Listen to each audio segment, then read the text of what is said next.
Yeah, he's leaning towards the idea of might mean surgery, it might mean no surgery.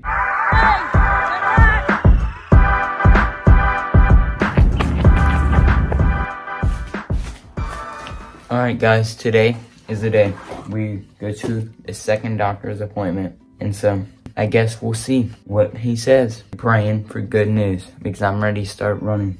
I'm ready to start pounding the pavement. But, let's get our cup of coffee. Because you know, that's how we start every morning. That's how we start every single morning. And I love the mountains. Hopefully, when I grow up, I'll live somewhere in the mountains.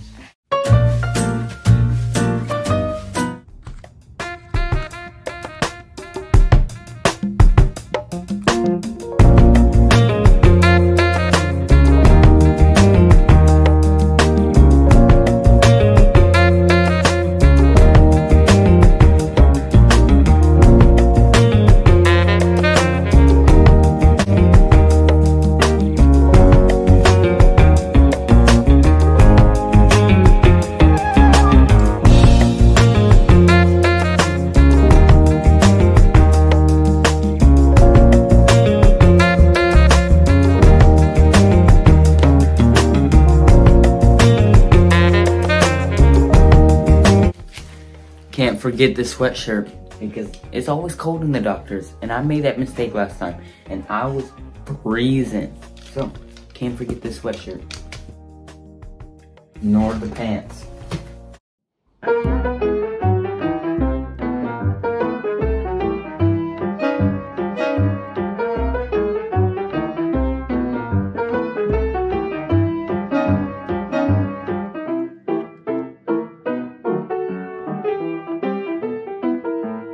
Okay, so we finished at the doctor's appointment, and so I told y'all about my experiment I did. I didn't take the painkiller, the anti-inflammatory, for a few days and see what happened. And the thing that happened is I experienced a little bit more pain, as I thought I would. And it's slightly, not by a large margin, but it gets slightly worse every day I don't take it. So I'll probably get back on it, considering I went to the doctor.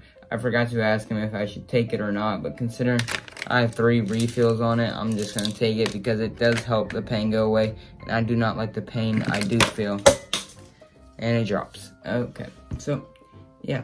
So how is my injury doing? It still hurts. It still feels uncomfortable. And if I do high impact activity, bring my knee to my chest, run, walk, I'll experience some pain. If I sit up straight, I'll experience some pain. I'll feel the pinching sensation in the inner groin, the hip, the glute. And so I still don't feel comfortable doing squats, bring my knee to my chest, running, walking, because I know that I might feel pain. If it's not during, I will feel it after, or I'm just not ready to feel that pain. I also do not like the pain I feel during it. It's uncomfortable and it makes me just not perform the way I want to. And it doesn't allow me to train effectively, because who likes to feel pain when they run? I don't think anybody, and it's that pain where it sometimes makes me limp. So I don't like it at all. So what did the doctor do to me while I was at the appointment? So what he did was a labral test, which was flexion, full abduction, and external rotation of the hip to see where the pain was at, what would cause the most pain. And the thing that caused the most pain was this drawing of the C with my leg, and I could feel it pinching in my inner groin. And it really hurt really bad. I just drew a large C this way and then that way. And going this way, making the C this way, really hurt my groin. So it was definitely uncomfortable. The test he did definitely made my hip, my groin, my glute uncomfortable. I did not like the pain I was feeling. It was marginal, but it was still there, and I did not like it. If it was there always, I could not deal with it. If it was there on a run, I would not like it because it would make me stop. So that's kind of where the pain was at when he did this test. It's something that I would not want to live with, if that gives you a clear idea. He also like pressed down on the areas where it did hurt to see if it would cause any more pain or if it would inflame it a lot more. He also asked me like what's been happening, what's been going on for the past things, and of course in my training plan I have the exact days and everything I need. So I told him everything, and yeah, he's leaning towards the idea of it's in the hip joint, the cartilage, and the muscle around it. There's a marginal, I mean so small chance that it could be a stress reaction or stress fracture in the hip. Don't rule out anything, but it's most likely not that, because normally that would hurt with every step I took, and it doesn't hurt with every step I take. So there's a small chance, but it's not likely to be that. It's more the fact that it could be a labral tear due to the hip impingement, because I think a hip impingement actually causes a labral tear to happen. So it deals with something with the labrum. If it's not a labrum problem, a labral tear or whatever, it is something with the growth plates most likely. It also has a small chance of being an overuse injury, because overuse and the way I trained was definitely overuse. Was definitely like an overuse, and could have made the growth plates inflamed or caused a stress reaction.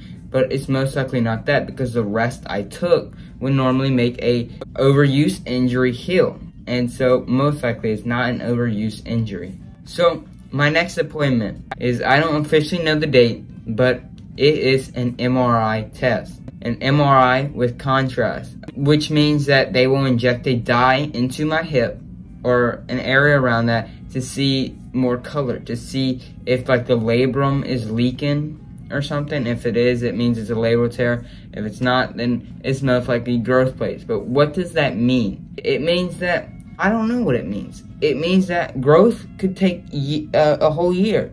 Labral tear might mean surgery. It might mean no surgery. Because a labral tear, by internet, it says a hip labral tear can be caused by injury, structural problems, or degenerative issues.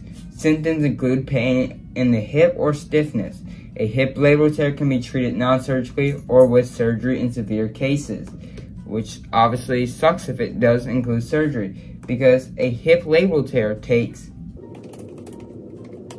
it can take up to 6 weeks, which is better than a growth plate for years. But if it's surgery, 2 to 6 months. And most, actually, even without surgery, is 2 to 6 months. It's another half year out of potential. But it makes sense to be a hip labral tear just because the way I'm experiencing the pain and the way it keep on coming back and continuing and getting worse, or just staying dull, achy, painish throughout the day, no matter if I do activity or not. And if I do activity, it just gets worse and worse. So, I don't know.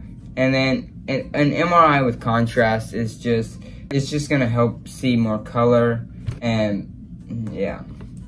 So it's basically an MRI orthogram, which is they inject a dye, or it's called contrast. So they're going to be able to see if the labrum is leaking or something. And it's just going to get a better view for the doctors. So what would I prefer? A hip labral tear or growth plate problem? Well, make sure you watch next time, because that will be my next video. What do I prefer? Labral tear or growth plates? What injury do I want more? Stay tuned for that one. But let's get the comment of the day. And yeah, I didn't cry this time. I did not cry this time. Even though I try to hide my emotions, because I don't like to be emotional. I don't like to show the truth and the sadness. And life is life. I show life on this channel, but I don't want to get my emotions carried away again. Anyways, the comment of the day goes to Martin Penrith. It's kind of long, but bear with me. Martin Penrith has a great comment, and I would love y'all to stay tuned for it. Anyways, he says, I never really followed a training plan. Found most people get obsessed and get down if they keep up with it. I've ran for 45 years, the last 20 more distance running and trail and fell running. And I've always just ran 3 to 4 times a week and never been injured or burnt out. I think recovery between runs, workouts, best for me. 1 long run a week, 1 run speed sort of work, and 1 or 2 leisurely, and this type of training keeps me ready for most races. But remember, everyone is different. This works well for me. I think rest days are very important. You can train if you aren't fully recovered and leads to injury or burnout. Please be careful with your training. Don't do too much. Absolutely agree. Everyone is different and can handle certain amount of speed, certain amount of volume, certain amount of intensity, certain diets. Everybody is different and they can only handle certain things. And so I'm that type of person that needs more volume rather than more speed. I get more tired, more sore, more burnt out, more injured if I did more speed, as this injury came about actually with speed. Every time I did high intensity efforts, I felt pain the next day or later on. And so everybody works different. It could have just been from overtraining, but I don't really know. Most likely it's not, and my problem arose from just the speed. But everyone is different. Follow your own plan, following your own gut instinct of what works for you. You need rest days. I would highly recommend rest days. Cross-train for 15 minutes or so on those days.